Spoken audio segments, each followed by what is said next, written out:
nossa aula atividade número 2 da disciplina de Ciências Morfofuncionais do Sistema Endócrino, Digestório e Renal. E aí nós vamos para a aula atividade de hoje. Lembrando que ao término da aula atividade vocês têm transmissão ao vivo de aula, tá bom, gente? Não esqueçam disso, por favor.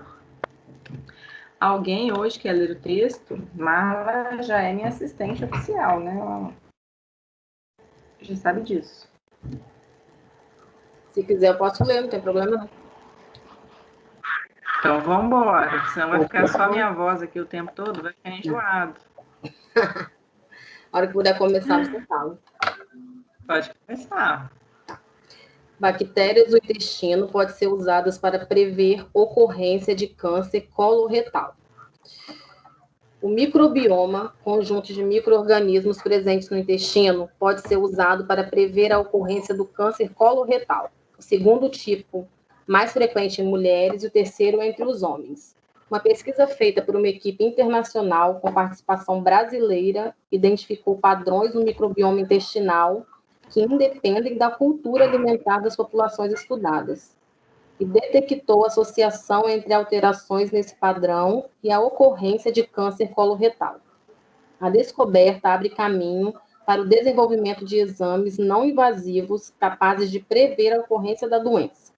O estudo publicado na segunda-feira, 1/4, na revista Nature Medicine, tem como primeiro autor Andrew Malthus Thomas, doutor em bioinformática pela Universidade de São Paulo, e teve apoio da FAPESP por meio de uma bolsa de pesquisa no exterior, realizada na Universidade de Trento, na Itália. Os pesquisadores combinaram análise de metagenômica, bioinformática e aprendizagem de máquina, com uso de inteligência artificial, para correlacionar a ocorrência do câncer coloretal com dados do microbioma de 939 pessoas da Alemanha, França, Itália, China, Japão, Canadá e Estados Unidos. Trata-se de um dos maiores e mais variados estudos sobre o tema. Os resultados não só estabelecem conjuntos de micro-organismos associados ao câncer coloretal. Marla, o seu áudio está dando muita interferência. Tá? O que eu tô será? Não sei. Será que é alguma coisa aqui? Não sei se está com o celular perto. Assim. Não. Aí, parou. Não tô, não. Deixa eu mexer. Tô mexendo aqui no meu negócio para me poder ver. Acabou de parar. Já voltou Parou? Normal. Pode seguir. Pode? Você quer que volte algum pedaço? Volta o último parágrafo, fazendo favor. Trata-se de um dos maiores? Isso. Trata-se de um dos maiores e mais variados estudos sobre o tema. Os resultados não só estabelecem conjuntos de micro-organismos associados ao câncer coloretal em todas as populações estudadas, mas também indicam assinaturas no metabolismo microbiano, padrão de metabólitos produzidos pelos micro-organismos, que também tem poder de prever a ocorrência da doença. A análise rendeu ainda outros 2 achados importantes. Um se refere à maior prevalência de bactérias comumente encontradas na boca e nas vias aéreas no intestino de pacientes com câncer coloretal. A outra descoberta indica a associação entre a doença e a presença de uma enzima microbiana que degrada a colina, um nutriente que faz parte do complexo B de vitaminas. No estudo, pacientes com câncer coloretal apresentaram maior presença de bactérias da espécie Fusobacterium nucleatum, em comparação com indivíduos saudáveis. A espécie normalmente habita regiões da boca. Era esperado até então que o ambiente ácido do estômago fosse fatal para tais micro-organismos. Há um aporte maior de espécies orais indo para o intestino em pacientes com câncer coloretal. Talvez essa migração cause inflamações no intestino, originando o tumor. No entanto, não sabemos ainda o real motivo de elas se transportarem para o intestino. Sabemos apenas que há uma associação entre a presença delas no intestino e o câncer coloretal. É algo que ainda precisa ser melhor entendido, diz Thomas. A detecção de maior abundância do gene da enzima microbiana colina trimetiliase CUT-C nas amostras fecais dos pacientes com câncer mostra uma possível ligação entre a microbiota e os resultados de estudos anteriores sobre a relação da doença com uma alimentação rica em gordura. Essa enzima degrada a colina, metabólito presente em uma dieta com altas concentrações de carne vermelha e de outros alimentos gordurosos. Após degradar a colina, ela libera acetaldeído, uma conhecida substância carcinogênica, disse Thomas. No entanto, os pesquisadores analisaram dados sobre a composição e a abundância de todas as bactérias encontradas nas 969 amostras fecais. Para obter um método de análise mais simples que possa ser usado amplamente em clínicas e hospitais, os pesquisadores conseguiram selecionar as bactérias com maior peso na análise. Com 16 espécies, obtivemos resultados comparáveis às análises feitas com todas as espécies. É um passo, portanto, na direção de se ter uma ferramenta diagnóstica simples, sem precisar sequenciar toda a microbiota e sem deixar de ter a precisão necessária, disse Thomas. Associação não é relação de causa. A relação entre microbiota do intestino e saúde humana é uma área de pesquisa que tem crescido, sobretudo nos últimos 10 anos. O novo estudo, no entanto, segue um conceito inovador de utilização de bactérias como marcadores de desenvolvimento de uma doença. O mais comum é buscar marcadores associados diretamente às células tumorais. Em nosso trabalho, o conceito é outro. A análise é feita a partir de alterações de um conjunto relativamente pequeno de bactérias dentro de um espectro de centenas de bactérias que estão no intestino e que podem indicar uma doença, disse Emanuel Dias Neto, do Centro Internacional de Pesquisas, CIP, no AC Camargo Cancer Center, também autor do artigo. Com a análise de sequências de DNA obtidas de microbiota, é possível descobrir quais bactérias estão presentes na microbiota de cada amostra, além de identificar a quantidade de cada uma das bactérias e variantes do genoma desses micro-organismos que podem estar relacionadas com diferentes desfechos, como, por exemplo, a ocorrência ou risco aumentado de câncer coloretal. No entanto, é preciso destacar que o estudo não revelou que uma microbiota alterada causa o câncer coloretal. Foi detectada uma associação, o que não implica necessariamente uma relação causal. A pergunta que fica é: são essas determinadas bactérias que estão provocando o câncer ou é o câncer que cria um ambiente diferente no duto coloretal e assim faz com que certas bactérias sejam favorecidas em relação às outras? Ainda não temos essa resposta, que será fundamental para que os resultados deste artigo possam futuramente ajudar no desenvolvimento de terapias para o tratamento do câncer coloretal, disse João Carlos Setúbal, coordenador do programa Interunidade de Pós-Graduação em Bioinformática da USP e outro autor do artigo. Análise computacional. Segundo os pesquisadores, essa é talvez a maior análise sobre câncer coloretal com dados de amostras fecais e com populações tão diversas. A equipe de pesquisadores analisou os dados de 5 estudos públicos com dados de outros 2 estudos realizados pelos pesquisadores na Universidade de Trento. Com as informações obtidas nos 7 estudos, foi possível identificar enzimas, bactérias, como a microbiota é capaz de predizer a presença do câncer coloretal.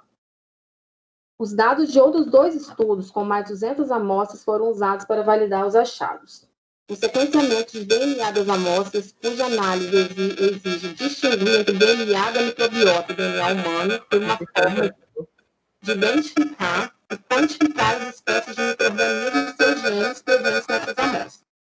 Extraímos o DNA das amostras fecais e sequenciadas. Depois, Marta, seu áudio está dando interferência de novo. mas eu não estou nada.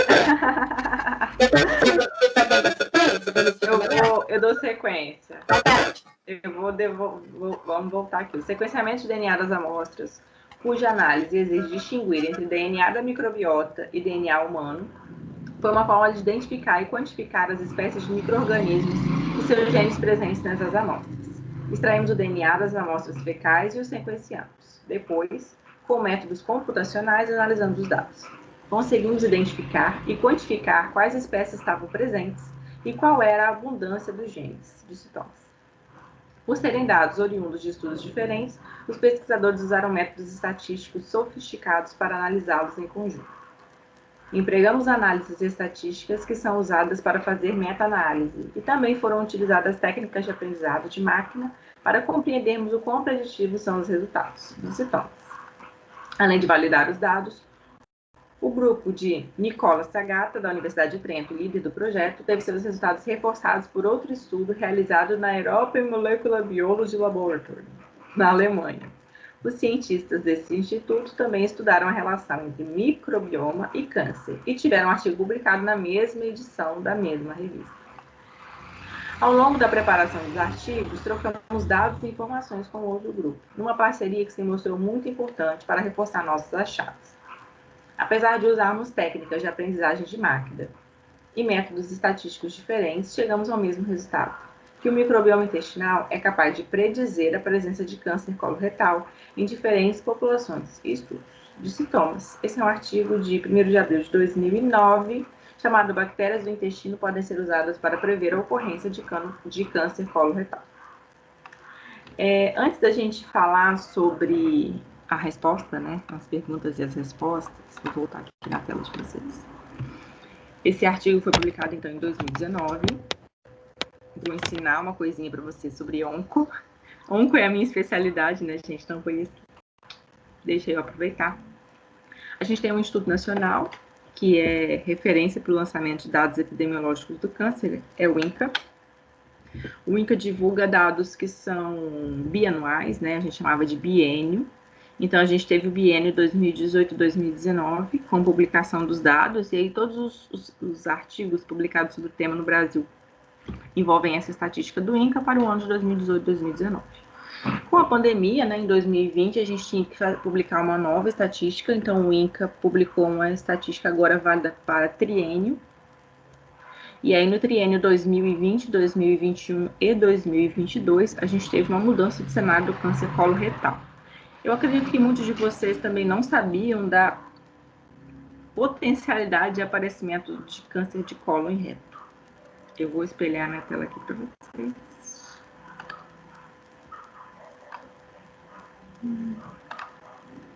Essa, vocês já estão vendo aí minha tela, gente? Sim. Essa é a estimativa do INCA.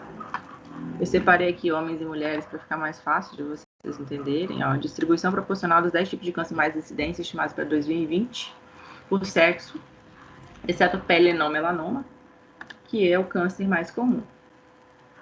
O pele-não-melanoma vai envolver os carcinomas espinocelulares, carcinomas de células basais e outros carcinomas que são considerados benignos, né? Tratamento cirúrgico, baixa potencialidade de produzir metástase. Nos homens, a gente tem o câncer de próstata aqui, né? A gente tem aí campanhas, por exemplo, Novembro Azul, né, gente? Para incentivar o homem a fazer rastreamento precoce do câncer de próstata. Na mulher, a gente tem, em primeiro lugar, câncer de mama. E aí, a gente tem que campanha, gente, para ensinar a prevenir o câncer de mama. Vocês sabem? Outubro Rosa, né? Outubro Rosa, exatamente. Então, a gente tem Outubro Rosa para mulher, Novembro Azul para homem. E, em segundo lugar, a gente tem o câncer de colo e reto. Alguém já ouviu falar de alguma campanha para combater o câncer de colo e reto? Não que eu me lembro. Não existe. O câncer de colo e reto, ele é extremamente incidente, né? Ele está em segundo lugar tanto para homens quanto para mulheres atualmente. Então, cerca de 20 mil homens ano, cerca de 20 mil mulheres ano. É um câncer de crescimento lento, tá? Entre a lesão considerada inicial e a lesão maligna, nós temos geralmente o segmento de 10 anos para o câncer aparecer. Então, a gente indica o rastreamento do câncer de colo e reto para todo indivíduo a partir dos 50 anos, seja ele homem, seja ele mulher. Nós temos o padrão ouro, que seria a colonoscopia, né, que é a endoscopia por via anal. A gente visualizar o tecido e até mesmo para a coleta de biópsia. Mas existe um exame muito baratinho, que pode ser feito na unidade básica de saúde, que é a pesquisa de sangue oculto nas fezes. Então, a gente tem aí um câncer de crescimento lento, que tem muita gente que é acometido por ele, que não tem política, não tem estratégia de saúde básica para combater, e que tem uma opção de um exame de baixo custo, né, de análise de fezes. E aí, esse artigo, ele vai falar, então, de uma outra possibilidade, né, gente? Da possibilidade da gente estudar as bactérias presentes na microbiota intestinal e, através da associação entre a presença quantitativa dessas bactérias, a gente poder pensar que talvez essa pessoa tenha câncer, e aí talvez eu preciso olhar um pouco mais para essa pessoa e indicar colonoscopia para ela. Hoje o serviço de colonoscopia ele é um pouco difícil, né? Não é toda cidade que possui, e a mesma cidade que possui são poucos os profissionais, poucos aparelhos e poucas vagas, mas é um câncer muito latente na nossa sociedade. O tratamento do câncer de cólon e reto envolve cirurgia. Essa cirurgia geralmente deixa a necessidade, né, de fazer com que esse paciente use bolsa de colostomia, né? Esse paciente muitas vezes vai precisar usar uma ostomia no abdômen para fazer a eliminação de flatos e fezes. Então, a gente tem uma diminuição de qualidade de vida, diminuição de exposição, né? Uma pessoa que, por exemplo, dificilmente você vai ver um colostomizado na praia, eu nunca vi. Libido dessa pessoa, né? Geralmente elas têm um pouco de vergonha, e interação social diminui, porque você já não controla mais, então, né? Você não tem o esfíncter, que eu mostrei para vocês na aula passada, a ostomia não permite um esfíncter. Então, o ser humano que possui a ostomia, ele vai fazer cocô a qualquer momento na bolsinha, ele vai soltar pum a qualquer momento na bolsinha. Então, se você vai à igreja, por exemplo, e aí você solta pum, todo mundo vai ouvir. Diferente de quando você tem um esfíncter.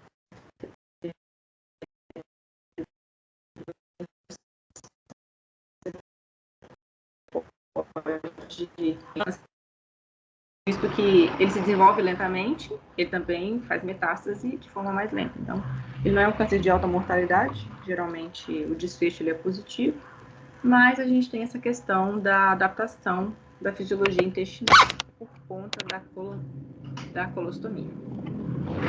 E aí vamos voltar um pouquinho para a nossa atividade, então. E aí a nossa pergunta, a primeira pergunta é a seguinte: por que os pesquisadores pensam que a ocorrência de bactérias intestinais podem ser usadas para prever a ocorrência de câncer coloretal?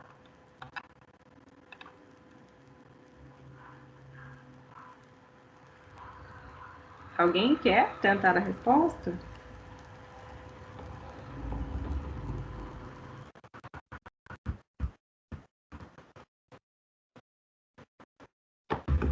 Um artigo, né, que estudou as bactérias presentes na boca. E aí, eles também viram essas mesmas bactérias presentes na boca, presentes no intestino. E aí, essa bactéria estava presente na boca e no intestino de pessoas com câncer coloretal. E aí, como pensar que é a mesma bactéria que está na boca parou no intestino? Vocês conseguem imaginar como que mecanicamente isso aconteceu?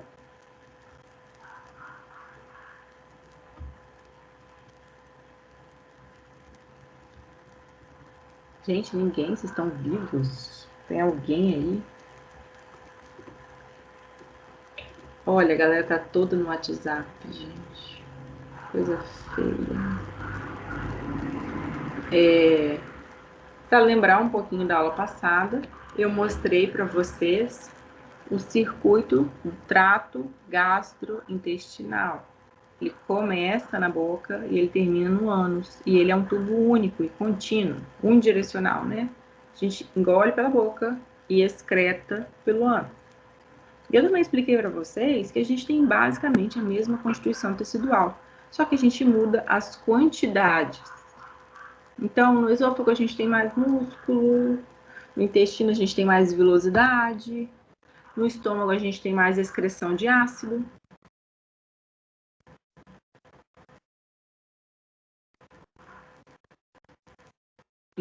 Então, a cada fase, né, a cada percurso do nosso trato gastrointestinal, a gente tem funções diferentes. Fala. E aí, gente, se eu tenho uma bactéria na boca, que consequentemente vai entrar, por exemplo, quando eu comer um alimento. Comi uma banana. Comi, mastiguei, engoli, meu esôfago vai empurrar. Só que quando chegar no estômago, lembra que no estômago a gente tem a excreção de ácido, né? Eu falei para vocês que a gente tem a membrana mucosa, que vai proteger a víscera, mas a gente tem uma grande quantidade de células excretoras de ácido, né? Então, o ácido, além de digerir o alimento, ele tende a matar as bactérias. Então, se a gente consome um alimento, por exemplo, potencialmente infectado, o nosso estômago vai fazer parte da defesa do nosso trato gastrointestinal. Nosso estômago ele é capaz, então, de matar a bactéria e digerir o nosso alimento. Então, se a gente tem uma bactéria na boca e essa mesma bactéria, por exemplo, está no nosso intestino, a gente tende a pensar que ela conseguiu furar essa barreira ácida do estômago. É uma hipótese. Então, a gente pode estar tendo a falha da função imunológica do estômago. Essa é uma das hipóteses.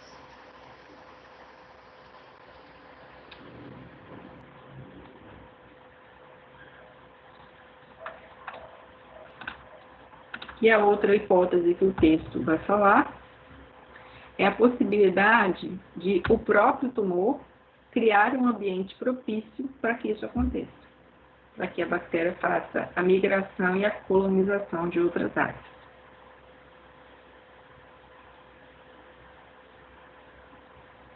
Se estão vivos, se estão anotando. A minha imagem está até parada. Por quê? Agora voltou. Tava travado. É que você travou a minha beleza. Foi isso. Então, pessoal, o fato de ter bactérias, o texto vai falar, né, da presença de bactérias na microbiota intestinal e essa mesma bactéria está na cavidade oral, a gente pode supor que houve a falha, então, ou essas bactérias podem ser resistentes, ao ponto de furar a acidez do intestino, do estômago. A bactéria desceu da boca, passou pelo esôfago, chegou no estômago e aí fez a colonização daquela área. X tudo chegou aí, Dayana.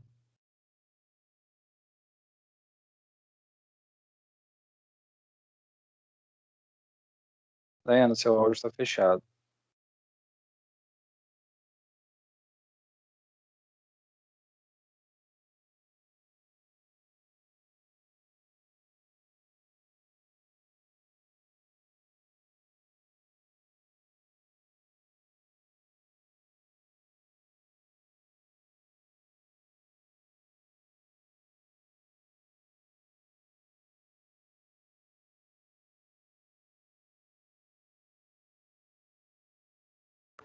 Gente, é a pior parte. A minha cachorra é apaixonada em pet shop. Ela ama ir no pet shop. Aí o motoqueiro sempre vem buscar ela para tomar banho. E aí toda moto que você na rua, ela acha que é o cara do pet shop. Aí ela vai na varanda e late como uma doida, porque ela quer ir tomar banho. Enfim, a cachorra frequenta mais o salão do que eu. É uma vida maravilhosa. Vamos lá, gente. Voltando aí à nossa bactéria. Então, ela pode estar presente tanto na boca como no trajeto do intestino, devido, então, à falha da acidez do estômago. Ou ela pode estar presente nos dois locais, porque o próprio tumor está propiciando essa colonização.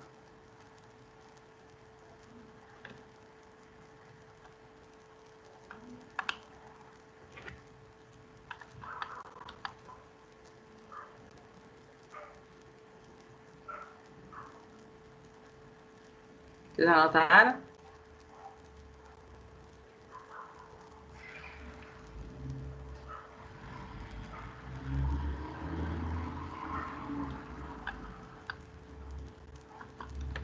Vamos para a pergunta número 2, então, gente.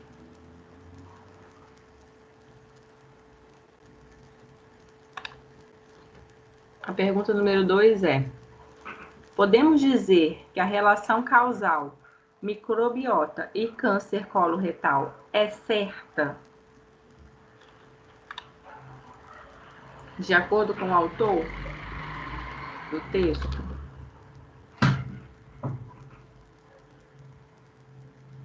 Gente, vocês estão muito quietos hoje. Acho que o governador não fez bem para vocês.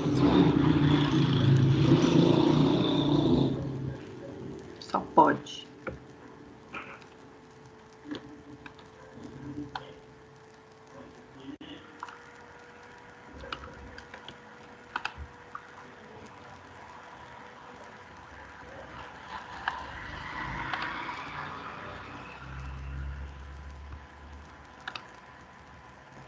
Então, alguém se propõe a tentar responder?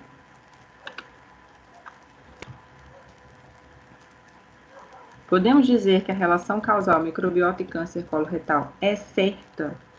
O autor do texto vai falar que não, que ele achou uma associação, né? Quem tem câncer tem a presença da bactéria na microbiota que ele estudou. Mas ele não pode afirmar que a presença dessa bactéria foi a causa do câncer. Isso é a relação causal. Então, qual é a proposta? A proposta é a gente ter um mapeamento dessa bactéria, da presença, da quantidade dessas bactérias, né? Por ser um exame barato e fácil de fazer. E aí, se eu tenho a presença dessa bactéria, eu posso inferir, então, que eu tenho a presença do câncer coloretal. E agora, o meu telefone acha que eu estou falando com ele. O iPhone primeiro. Acredita. Então, gente, a bactéria não é relação causal com o câncer. Não foi ela que causou o câncer. O autor desse texto vai falar que ela foi uma associação. Então, a gente tem a presença da bactéria no trato gastrointestinal, boca e intestino, ele achou nos dois locais, e a presença concomitante de uma neoplasia no trato gastrointestinal, cólon reto, né? Fase terminal. Então, a gente tem a associação, não a relação causal.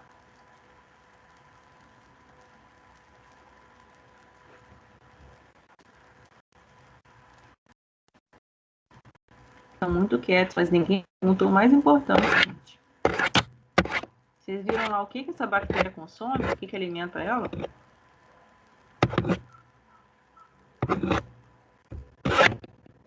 O texto vai falar o que a gente come que alimenta a população dessa bactéria no nosso intestino. É carne vermelha e alimentos ricos em gorduras, não é isso? E alimentos ricos em gordura. Então, aquela picanha maravilhosa do churrasco de domingo. E 2 churrasquinhos hoje, quando saí do trabalho, estava lotado de gordura. Tô pensando nisso que agora com remorso.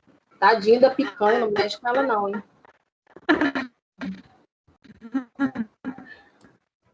Final do semestre, bora fazer um churrasco.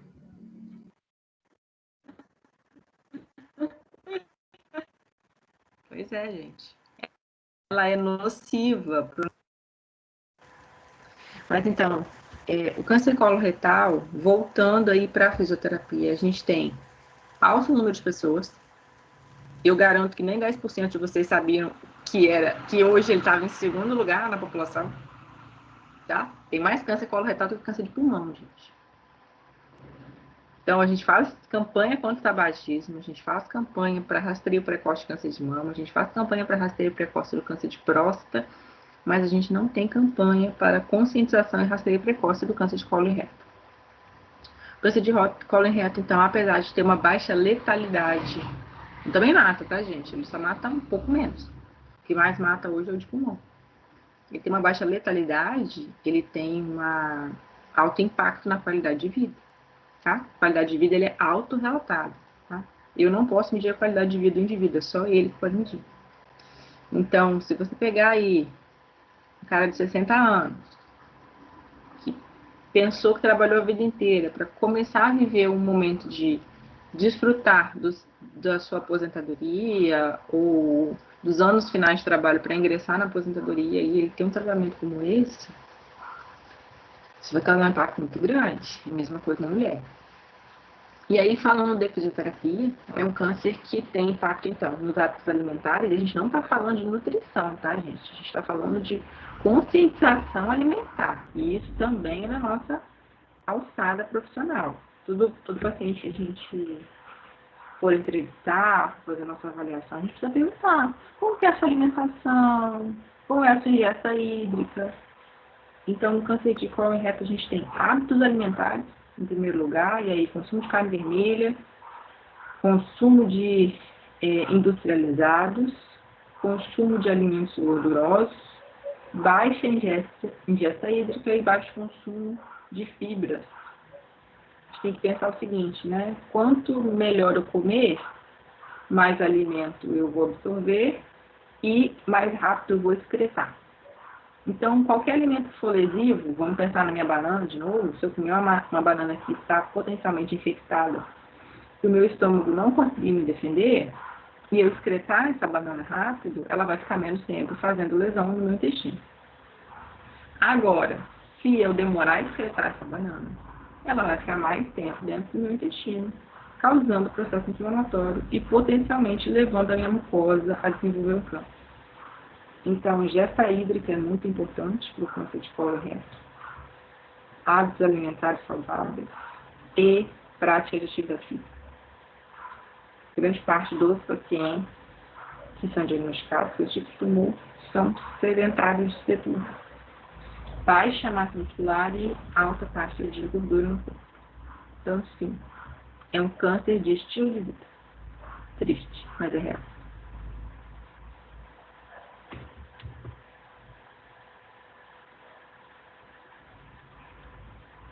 Mas todo mundo conscientizado que a gente precisa fazer exame de fezes? Pelo menos isso. Mas vamos voltar então para as nossas questões principais, gente.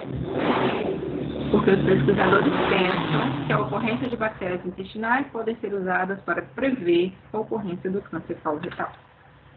Porque a gente pensa que pela anatomia e pela função de cada área, se a bactéria está na boca, ela chegou no intestino, por exemplo, a função ácida do meu estômago não está funcionando direito.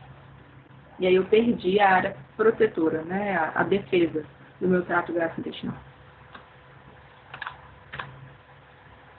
E aí, podemos dizer que a relação causal microbiota e câncer coloretal é certa?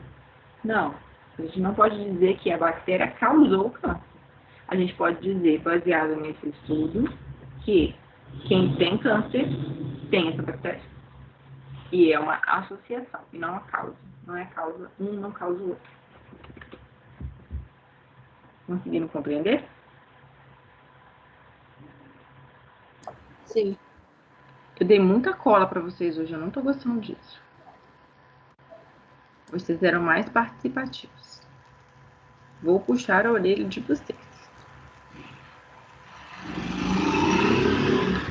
Então, gente, as duas respostas são baseadas no texto que vocês receberam, tá?